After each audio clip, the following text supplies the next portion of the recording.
No me importa. Espérate. Lo malo es La que idea no- es buenísima. ¡Ay! La cosa es que avance el papel. Mendruguín.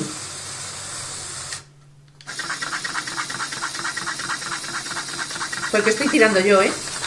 ¡Ay! ¡Ay, ay, ay, ay, ay! Ah, cuando suelta de ahí, ¿no? ¿Eh? Claro, cuando suelta de ahí.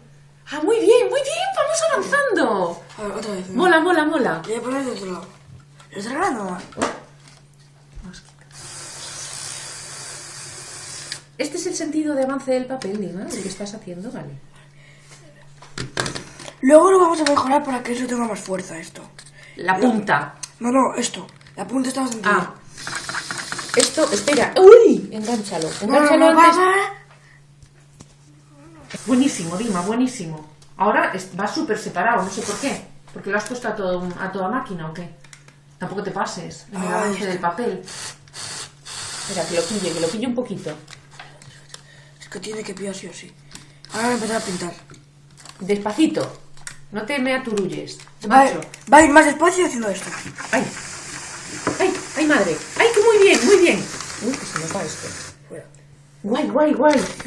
Mira, hizo esto. Bien, bien. Para escribir Un letras. poco zigzagueante. Creo que no nos ganaríamos la vida vendiendo estos blogs todavía. Pero todo llega, todo llega. ¿Sabes Mira, qué? hasta pintar la casa de Lego. Sí, ¿sabes qué? ¿Qué? Tenemos que conseguir encontrar una mina rígida, dura, que no se mueva. Porque así no te va a hacer tan